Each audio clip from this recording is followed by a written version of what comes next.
Before Cru, I didn't have much of a will or didn't understand the meaning to actually live life for what I was doing.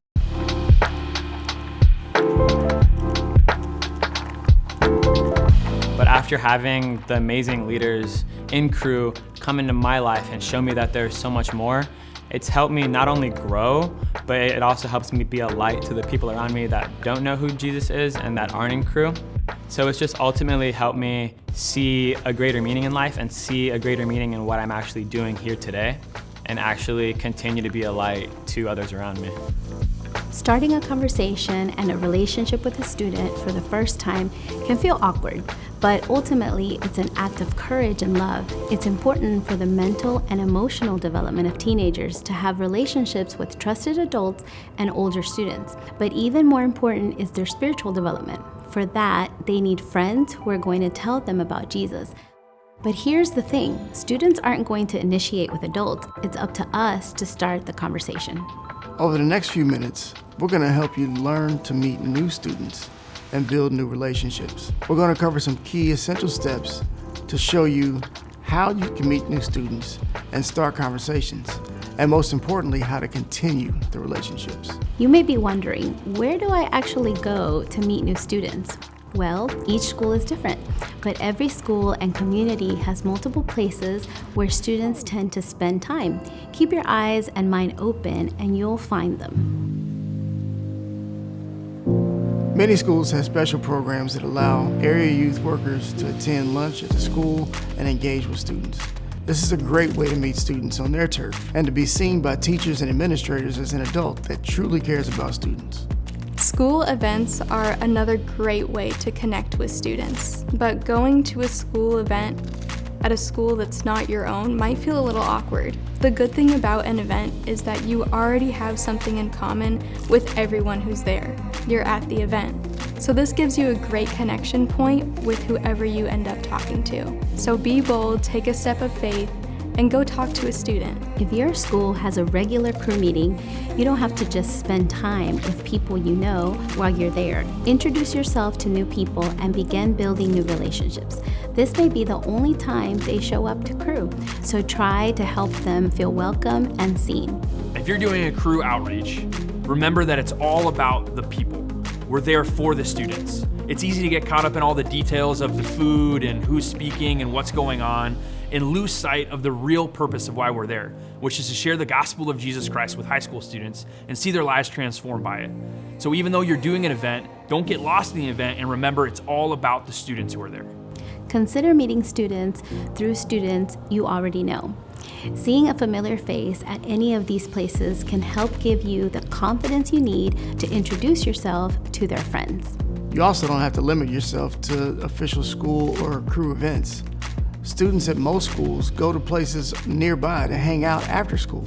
Maybe it's a park or a fast food joint or a coffee shop. Every community is different, but keep your eyes open and you'll find the places where students are hanging out.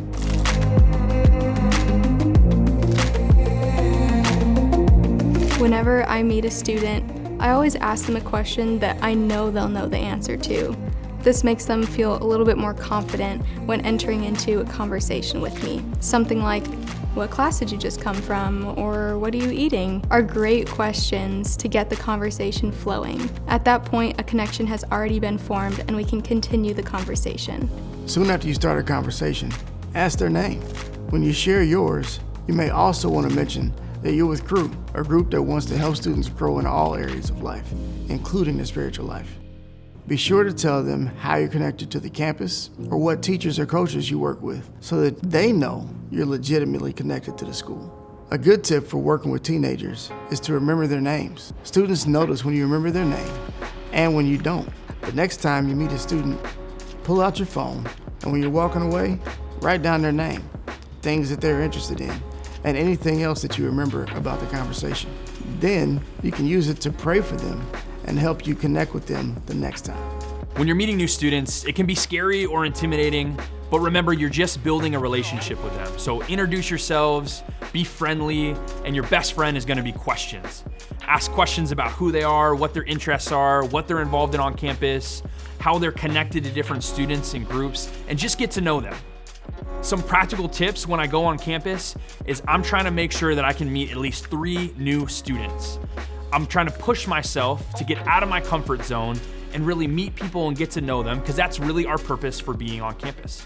Once you've started a conversation with a student, you'll want to focus on continuing that relationship in the coming weeks and months. Here are some tips for how to do that. It's important to focus the conversation on the student's interests, because everyone likes to talk about what they're interested in. So next time you talk to a student, ask what they're interested in and see where the conversation goes. Look for the interests that you both share. Finding common interests can help the other person feel that you're more relatable and that you understand them. It's important to go to students' games and events for a few different reasons. First, they'll get to see you there and you can build a relationship with them. And they'll start to see you as an insider on the campus, as an adult who belongs in their world. Not only will the students see you there, but also different people like parents, coaches, teachers, and administrators will also see you there. The other reason why it's important is you'll be able to build relationships with people you otherwise wouldn't be able to, like other students and those parents and teachers and coaches.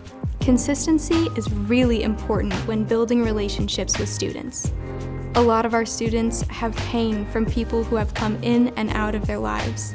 So consistency and follow-up are necessary to build trust. You have a desire to help each student grow spiritually, but it's important to remember that teenagers are relational creatures. If they feel like you have an agenda with them, they will distance themselves from you. Be casual, but definite. Focus on building a relationship casually while you look for windows of opportunity where you can help them take steps of faith toward Christ. Building relationships with students can be a terrifying endeavor. The trick is to simply step into the unknown in love and start a conversation. See what you can learn about them by staying curious, being relational, and taking initiative.